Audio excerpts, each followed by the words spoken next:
You're listening to On the Couch with Dr. Michelle, right here on LA Talk Radio.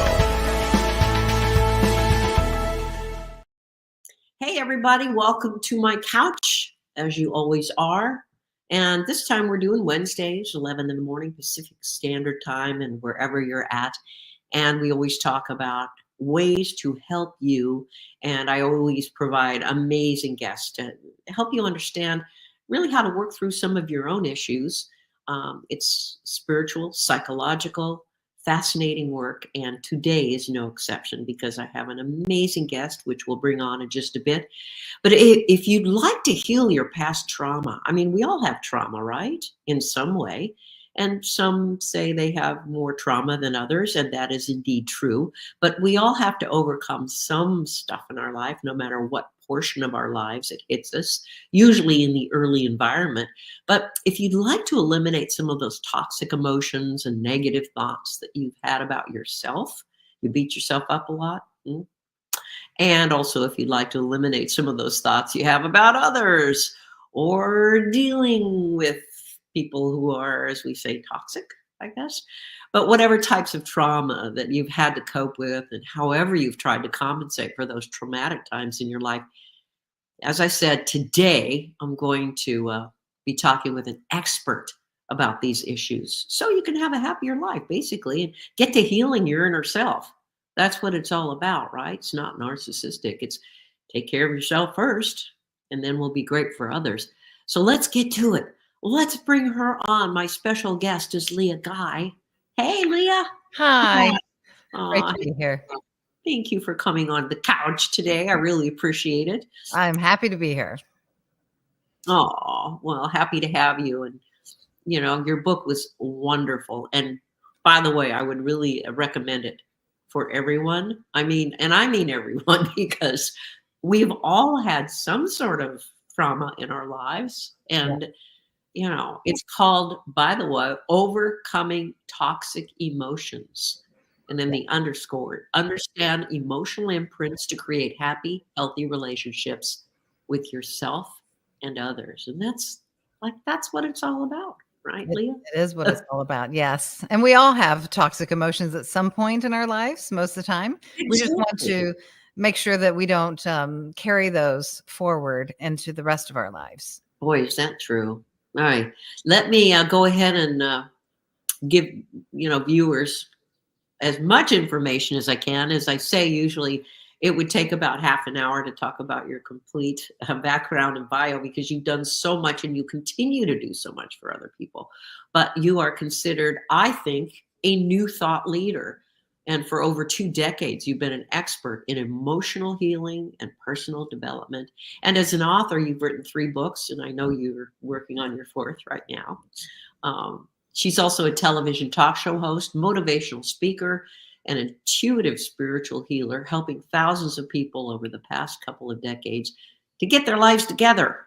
And Leah helps folks with replacing feelings of anxiety, isolation, defeat, and with, success, overlaying more positive feelings and actions in their lives.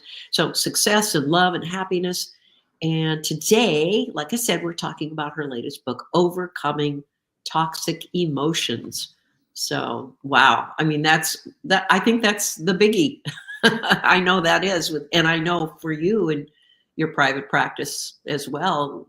And when you're speaking to huge audiences, there is always that happening and questions coming up from people about that. So can you just sort of share with us a little bit first to get folks an idea about who you are, a little bit about some of the trauma that you had to go through in your life? Sure. Yeah. And I appreciate the introduction.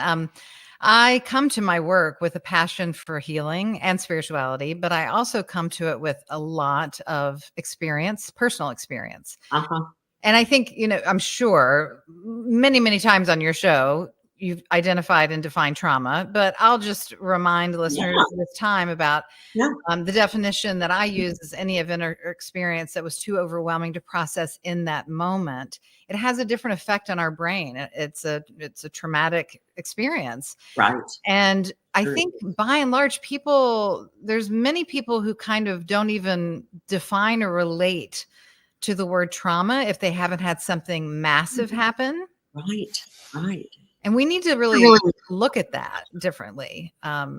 Because I think so.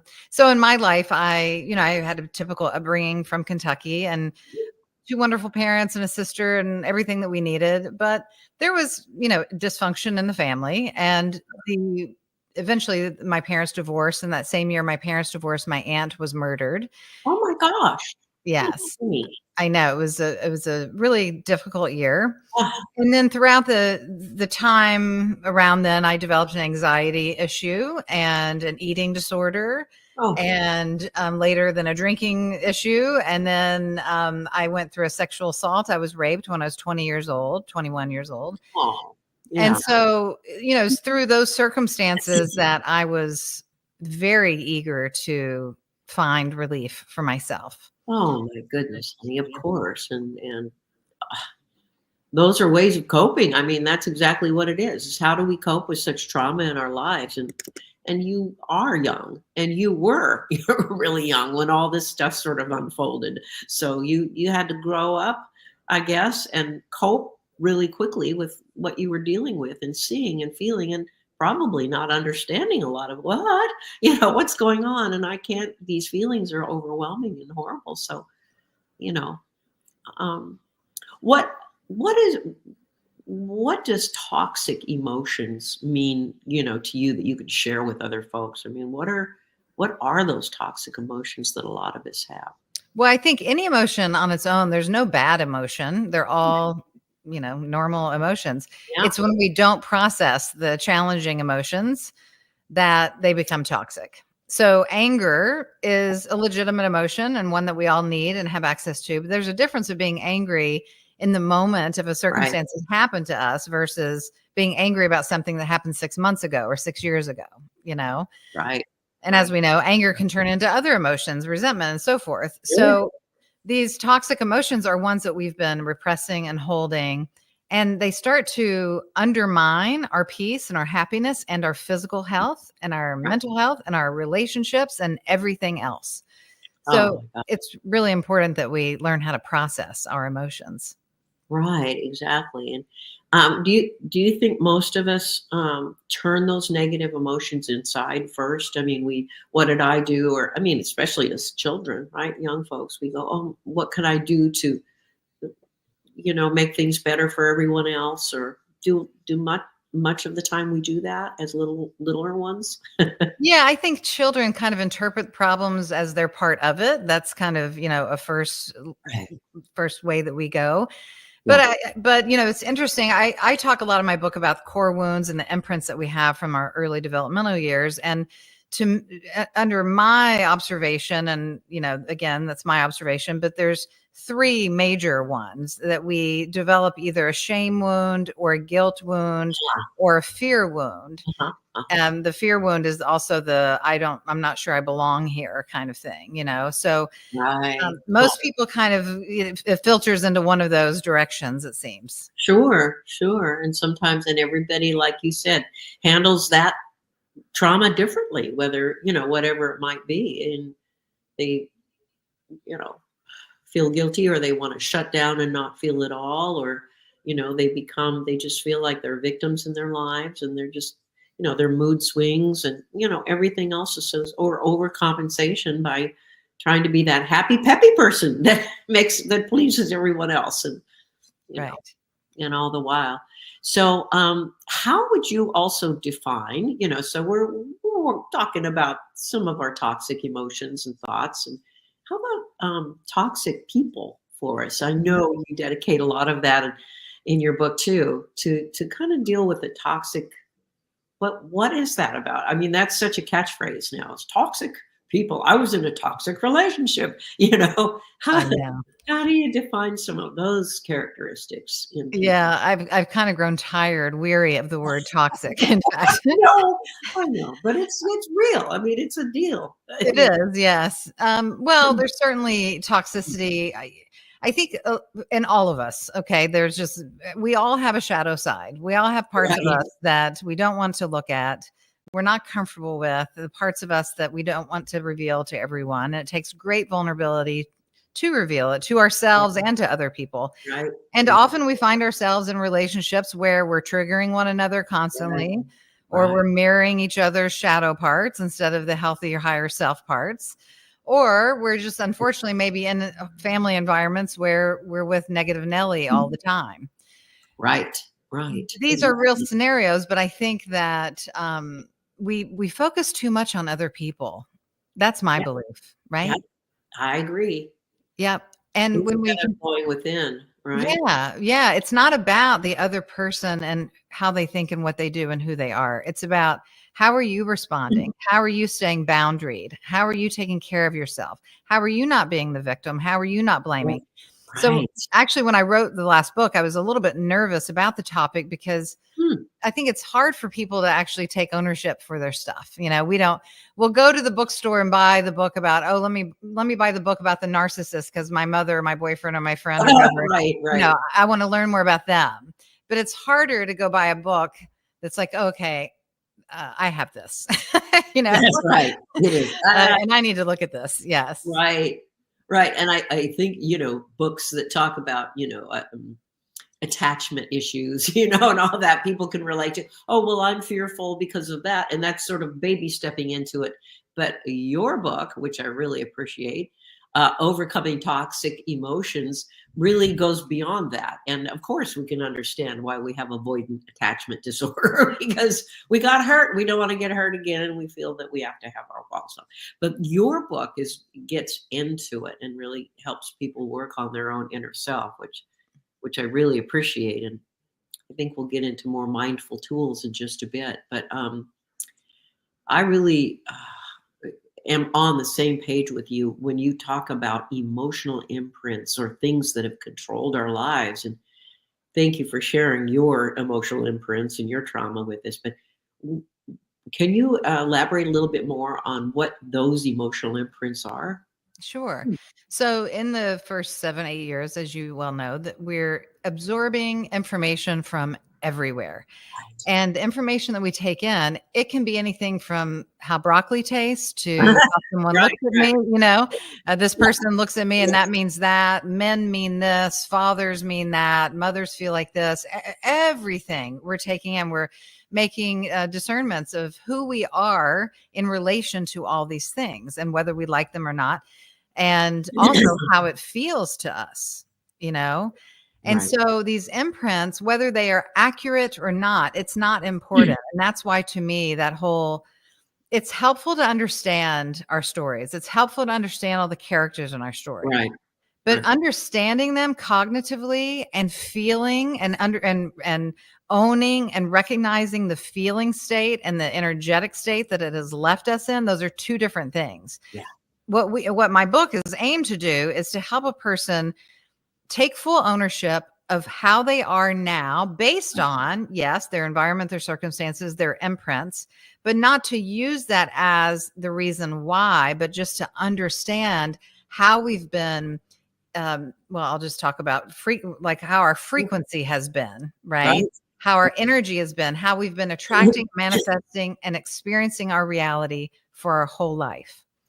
So from that state, then we can really do something about it. Because when we see, okay, I had an imprint of loneliness, for example, and it felt a certain way. I could sit here and try to describe to you how it felt, but that doesn't matter. I'm going to give it a number, and that number is going to be 4 on a scale of 0 to 10, right? Yeah. Yeah. And so I have a number of 4, not terribly low, not like I was beaten over the head every day, kind of low, but it was, there's Who's a there? certain Yeah. feeling, right? Sure. And so that 4 is the most familiar, comfortable feeling to myself as I'm growing up and as I'm entering into adulthood, I take it with me because it's my reality. It's the imprint that's over me. It's like a shroud Right. that covers the entirety of my being. Right. And now I go out and I function in the world, even if I want great things, even if I want beautiful, healthy, open, loving relationships, even if I don't want to be lonely, I'm Right. still out there feeling like a 4. Ah, yes. That And makes then I manifest 4s. I manifest people who are 4s or experiences that let me continue to feel like a 4. right. And Exactly. that's what we have to really understand is like, it's not everybody else. It's actually, wow, I have so much control over myself, Right. Right. but how do I get from a 4 to a 5? Right. You know, and And that's the work. that is the work, and we're going to talk about that as well in just a little bit. But isn't that interesting? We do. That's a subconscious thing that we sort Yeah. of manifest those people in our lives who will make us feel isolated even more, right? I mean, is that Yes. yeah. Yeah. We don't, yes, exactly. We don't consciously go, oh, this person looks unavailable. I'm going to partner with them so that I get to feel that feeling.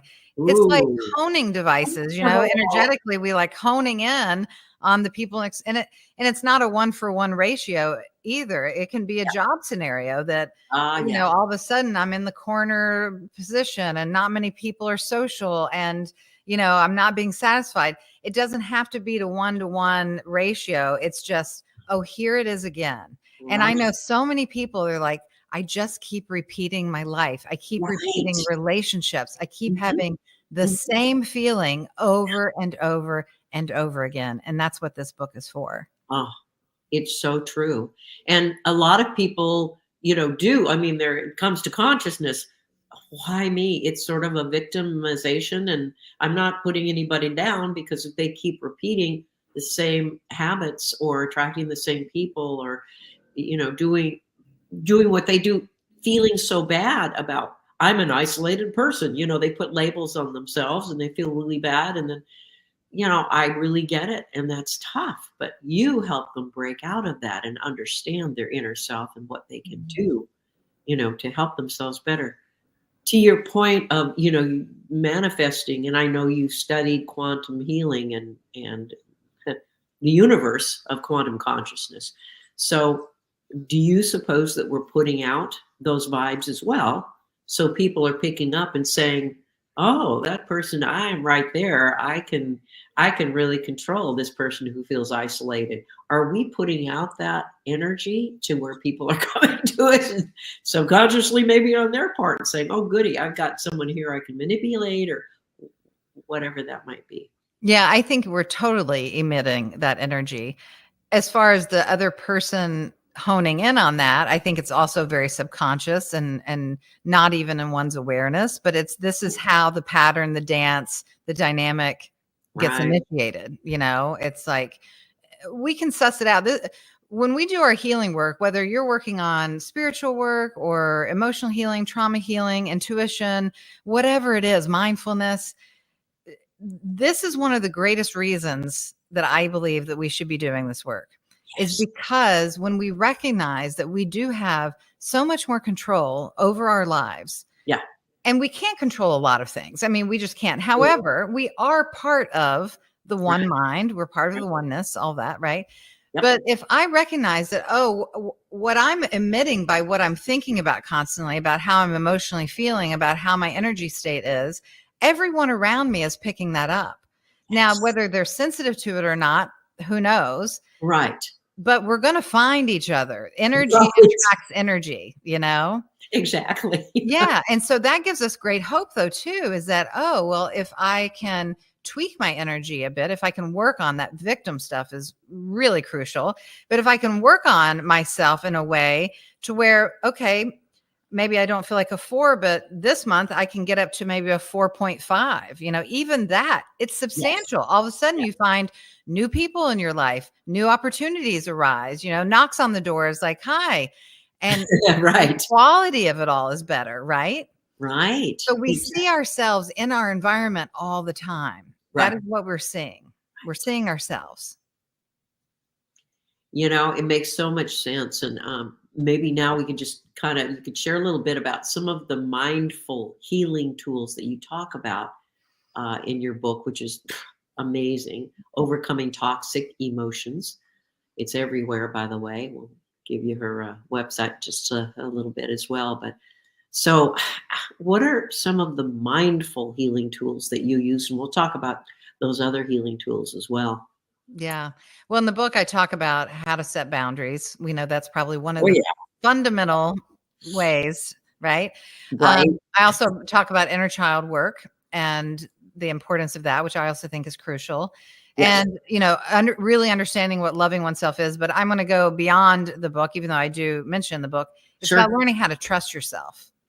Right. And I have a course on this, Regaining Trust. And it is the most critical piece to change your life.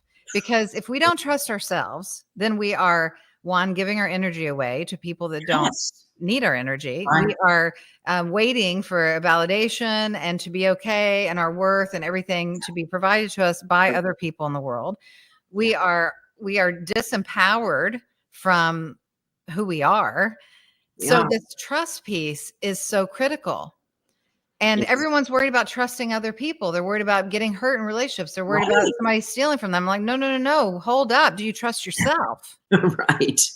So what are some of the techniques maybe you can share with us in order to go within and self-soothe or say that's okay, or it's Mhm.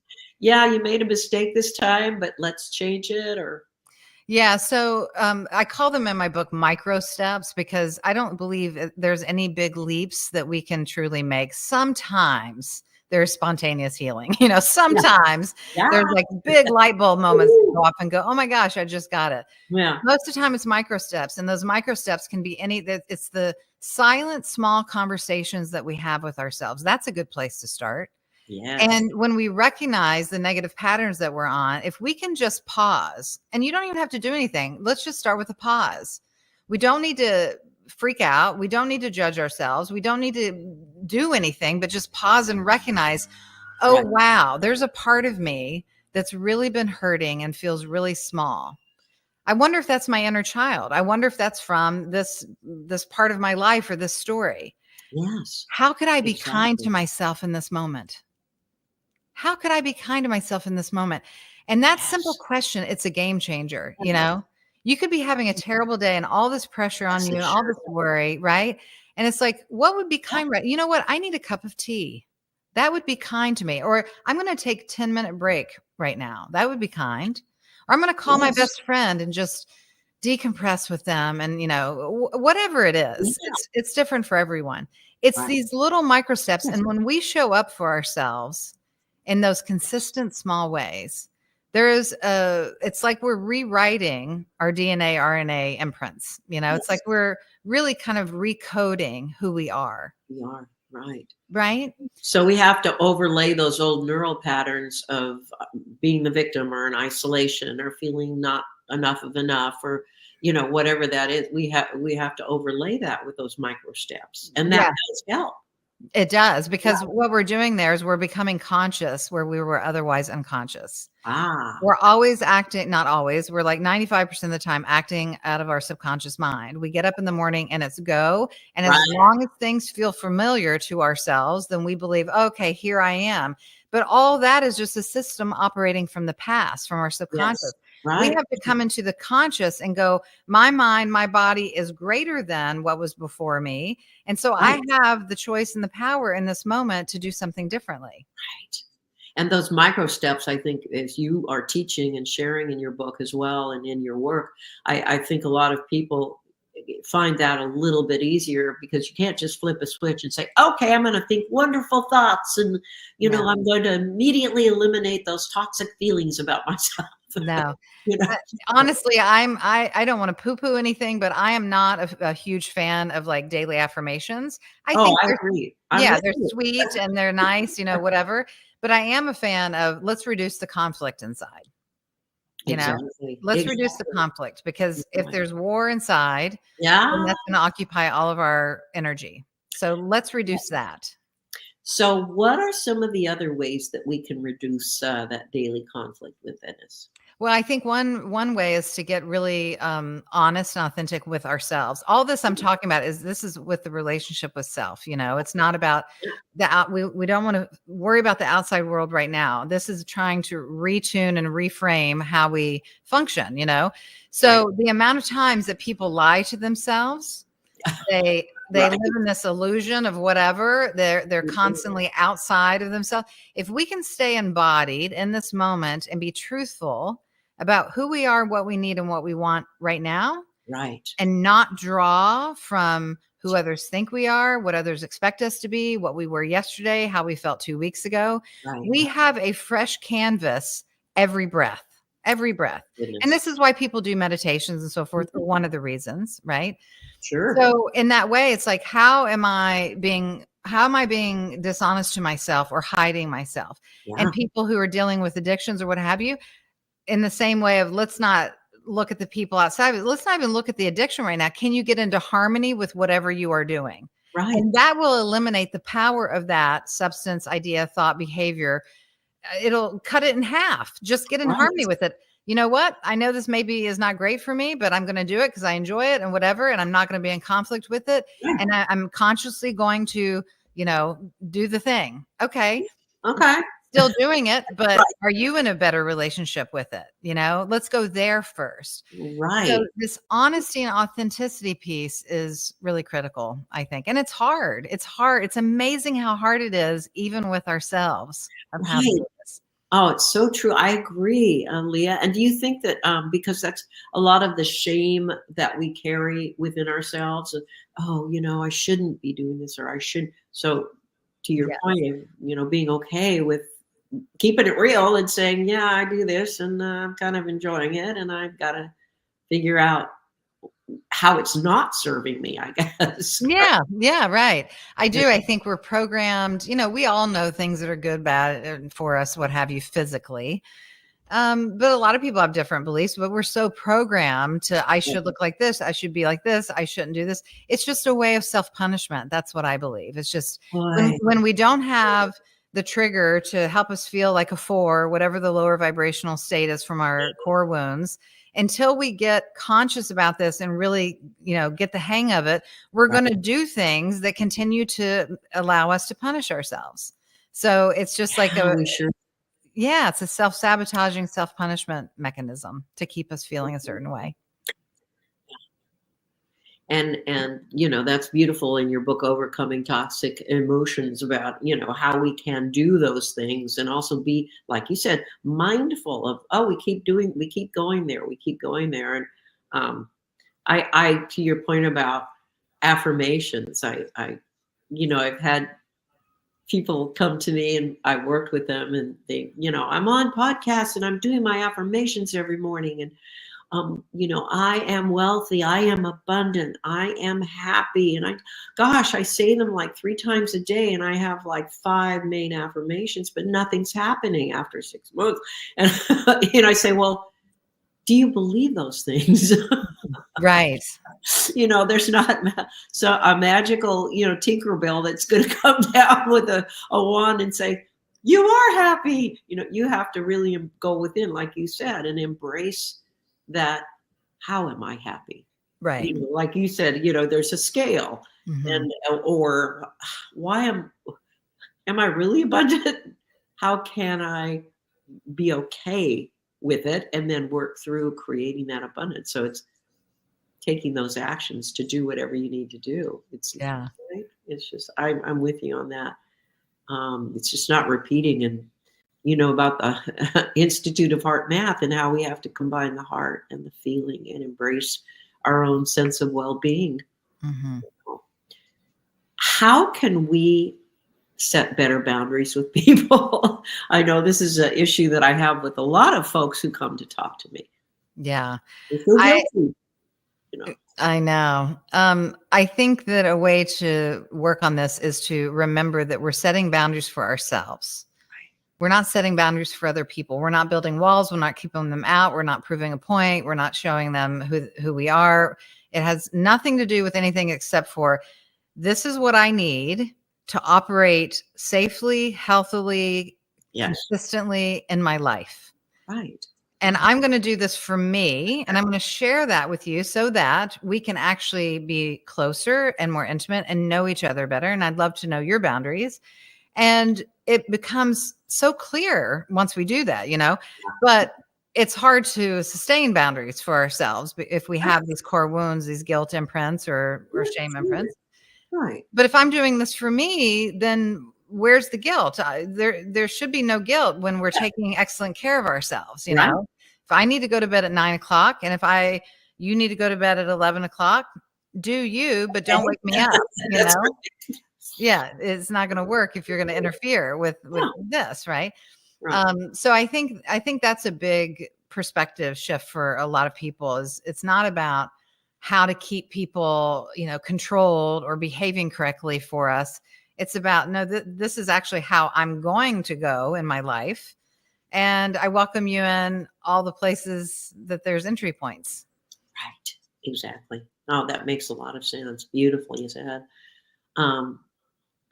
What are some of the best ways and I know that you deal with a lot of folks who deal with this, that we can relieve our super generalized anxiety issues or the constant, high beta thoughts that are blah, blah, blah, blah, blah, scanning the environment or always looking for the what ifs, and, people that just have we all have anxiety to a certain extent in this world, but how can we overcome many of those that cripple us? Yeah. It's a great question because it does affect so many of us. First of all, I think it's important to understand that anxiety is usually a symptom of other emotions that are trying to process. Okay. So when there's anxiety, if we can, I know it's uncomfortable, but if we can, even if you have to lay down for a minute and take some breaths and let your body inform you of what other emotion is really in there. There may be sadness. There may be 10-year-old grief that's trying to come up. Whoa. There may be, some kind of worry or anticipation or anger. We don't know. We need to be with ourselves with that, So I would say that's a good thing to do. And also, just more and more for myself, I have to really work on staying grounded, like literally, feet in the ground kind of thing, earthing, all that. Sure. And that helps tremendously. And it sounds so woo-woo for people, but especially those of us who live in city environments and there's so much noise and just pollution everywhere of all kinds. Sure. Nature is our greatest balancer. We are nature, so we can't be away from it because we need it, right? Yeah. Yes. So that would be the second thing I would recommend. Yeah. Yeah. Yeah, I think those are lovely healing tools, getting out in nature, and there's that great documentary and grounding, and it has the science behind how we need to get out in nature, and we're all vibrating excuse me, to that Schumann frequency, I guess, because we're all part of the earth. We're all electromagnetically grounded together here. So you're right, getting out in nature barefoot in the earth somehow, and that is so important. We are so backwards in the way that we live our lives now. We're not meant to be indoors under all this lighting in front of all these screens. That's not our nature. Yes. And so anyway, that's definitely helpful. But as far as the emotional aspect of it, I think the anxiety is just asking us for its attention. It's like we have something to look at here. So right, exactly. I used to have someone I worked with who had constant, intrusive, worried thoughts that weren't even realistic. What if my partner goes and drives to the market and gets hit broadside because they ran a red light? Created all these things, it was like, and then he would say and yell at himself and say, "Leave me alone," to his brain. And I'm not laughing at him. I think that's really effective, because that's mindfulness, right? Being aware and saying, "Stop it, stop it." Right. You have a 3-step method of quieting the mind and stopping the bad behaviors, right? Yes. It's a very simple method, but it's hard to grasp because we think we know more than We do, but it's just basically acknowledging the actual feeling in the moment. And again, that takes awareness and being present, that we're not pulling up feelings from the past or stories from the past or how we think we should be feeling, but really acknowledging what is going on right now. Yeah. And then coming into agreement with it through acceptance. And that's the hard one, is to really accept, even if I don't like it, even if, there could be something else possible right now or what have you. I accept this, and then taking action. And, we think of the word action as these big actions, but it could be a breath. It could be journaling. It could be pausing. It could be whatever, or it could be an actual action. Yes. And taking care of ourselves from that conscious place, from the conscious awareness, the mindfulness of, I have a choice here. I always have a choice. Right. We always have a choice, and we don't have to be in, like you said, hypnosis. Right. Yeah. Automatic neural patterns that feel safe, and they go back to the icky ones, like, oh, let's start worrying. And do you think that is a way that we defocus on our own inner stuff? Is let's just put it out. Let's worry about everything else and Yes. Total distraction. Yeah. We just distract ourselves. Yes. Yeah. So we don't have to really deal with it. And of course, being in hypnosis, and we all kind of feel like that. And we're robots. I have my, like getting up, getting my coffee, going to this room, getting my, it's like robotic. And you got to mix it up a little bit, think different thoughts, think out of the box. And start also getting out of our negative or toxic emotion comfort zone. And your book, I love the title, Overcoming Toxic Emotions, Understand Emotional Imprints to Create Happy, Healthy Relationships with Yourself. And that's the key, and others. So that's kind of healing your trauma as well, in a lot of ways. You also are an intuitive spiritual healer, and I just love that work. Have you always been this way, intuitive with other people? And can you just share a little bit about that with us?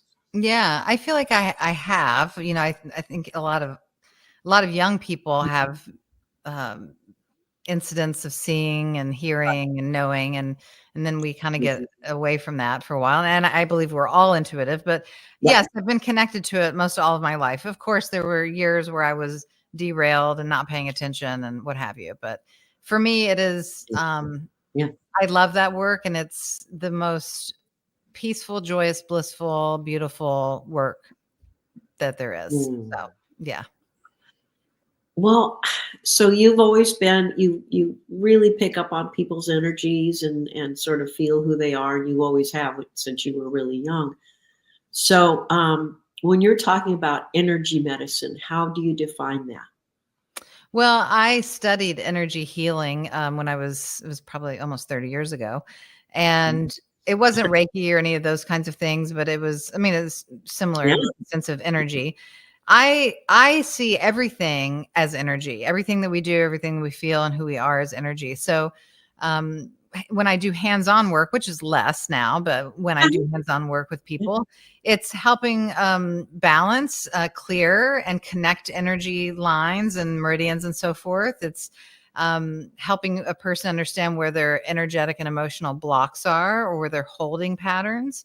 The intuitive work, I do everything from mediumship to, helping a person find their new car or home or relationship or what have you. So, yeah. But mostly it's under the guise of, really trying to help a person do all the things we've talked about already today, to trust themselves, to trust spirit, to be fully embodied, to have a whole, happy, peaceful life, to work through their past, to understand who they are in a bigger way. And so with that, I do soul retrieval work as well, entering people's timelines and working on the traumas and the events that were too big for them to process in the motion, in the moment. So all of it's all one, but it's not a standard protocol that I use with every client. It just depends on what's going on. Yeah. Right. What does the work involve as a medium? How does Just checking. I connect with people on the other side that want to communicate in any way. Actually, another medium and myself, we just did a YouTube video where we had people write in on Instagram asking questions. And so that was different because usually I'm, one-on-one with a person. It's very easy to connect. This way, we didn't know the people. There was no face, there was no name, no nothing. And so it was interesting, but we still were successful. Sure. Time and again. So, and again, to help people to heal, to, put away any issues of pain or responsibility, to have deeper faith in what's going on here. A lot of people feel comforted and protected and guided once they feel more confirmed that there's people on the other side. There really, there's a lot of evidence, of course, with everybody. And I've been lucky enough to interview some very high, highly respected doctors, physicians, surgeons who have had serious NDEs or OBEs. And they say, well, I don't fear death anymore. Right. Because there really is, we're all spirit, we're all energy. And it is now being proven with many folks who are like Nassim Haramein, the physicists that have worked out, the different dynamics of quantum physics and saying, oh, of course, energy is never gone, but it does take place in another, it always shows up. Energy is never killed or died. Right. So, I mean, it's not just that it's hanging out, it's actually, there is retaining a personality. There is a retention of our soul and what we need to do and where we need to go, I guess. But there are those people who you can tune into who, have what and who are okay. Yeah. They're doing they're doing amazingly, usually. It's wonderful. I'm actually teaching a workshop on the near-death experience organization in December. Yeah. Oh, no, it's really, there are so many people who are afraid, I think, to come out and talk about it because they don't want to be taken as woo-woo crazy people, or, oh, you were just having a hallucination because the blood was being cut off from the brain when you were unconscious. And yeah, but I flatlined. Yeah. Like Dr. Evan Alexander, I was flatlined. Right. So, or Nina Marjani, I was almost toe tagged. Mm-hmm. Right? It's like the joke. But it's, how do you explain that? And how do you explain blind people who are all of a sudden coming back into consciousness and describing an environment that they were visiting because they could see when they had their NDE or whatever that was. So, I mean, there's so many. And it's science. It's not just woo-woo that stuff. So, so good for you for, doing workshops on that and helping people really, define what that energy is and knowing that it's really okay. And, I think, and I don't want to get into it necessarily, but I think a lot of religious dogma, about going to hell or you're a sinner and all that. And, there is a control of a lot of folks, and kind of helps us be mindful of being nicer in our lives to other people. But I don't know if you're going to burn in eternal hell.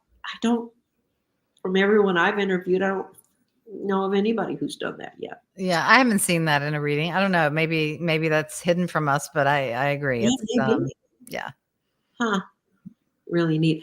Something else you cover, which I really love, is how we self-sabotage ourselves in relationships or in getting ahead in life or jobs that we like or whatever that might be. Why do you believe that we continue to self-sabotage ourselves? Well, I think, like I said, that subconscious kind of need to punish ourselves to keep us at that familiar place of not feeling good.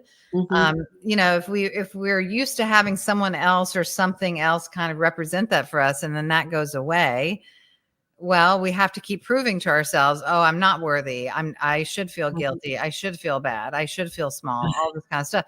And again, the cognitive mind may go, oh, no, you shouldn't. But this is why it's important to understand our energy patterns and what goes on in our subconscious mind and so forth, right? Right. Because we do it.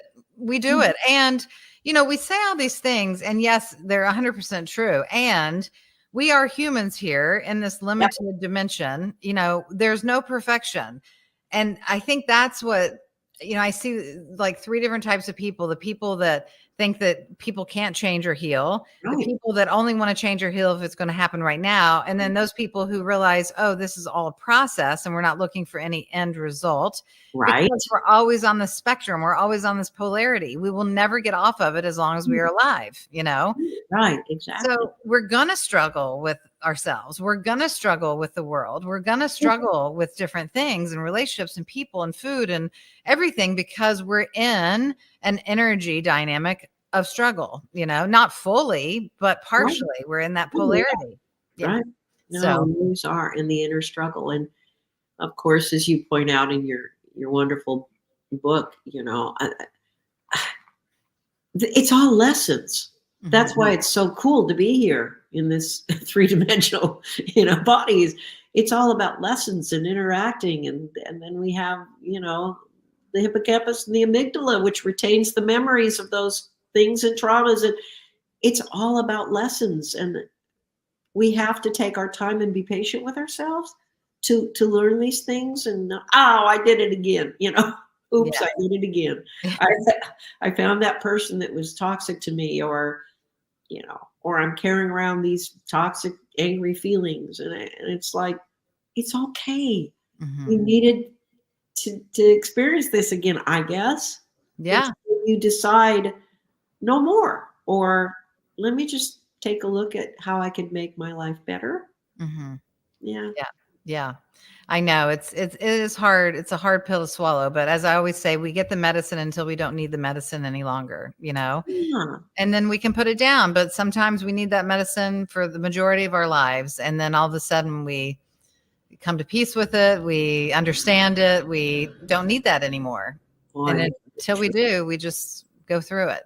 I know I'm going through stuff that I'd rather just not. right. Exactly. not. Right. And I mean, we all do continuously. Everybody kind of looks up like, oh, you're a psychologist, or you're a therapist, or you're an expert. It's like, everything. And it's like, no, I'm still walking the walk. I'm still taking that road of the journey, and I'm learning new things. So, Yes. It's really wonderful. And we can also open our hearts to learn a lot about other people and to be patient with other people and their struggles as well. So, anyway, have I missed? Is there something else that you would like to really bring out or share that we didn't discuss? I don't think so. I think we did a pretty good job. Well, you did a really great job of writing your book, Overcoming Toxic Emotions. Understand emotional imprints to create happy, healthy relationships with yourself and others.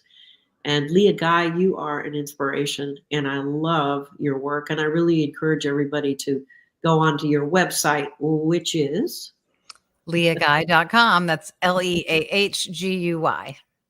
All right. And find out about where she's going to be speaking and her workshops. And of course, her books are amazing. They're everywhere. They're on Amazon and her website and every other place, and in brick and mortar stores as well.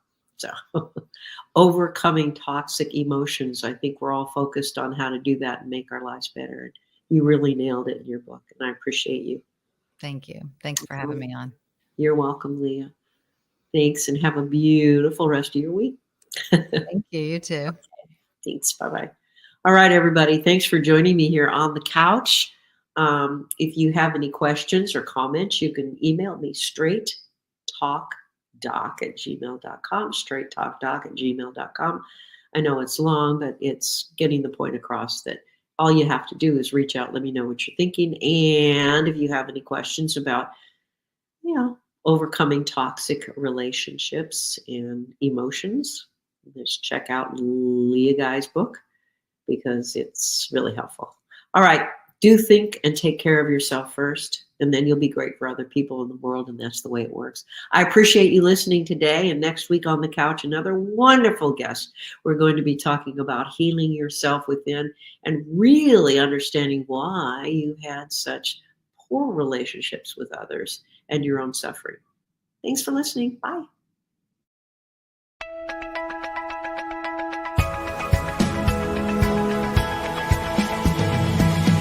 You're listening to On the Couch with Dr. Michelle, right here on LA Talk Radio.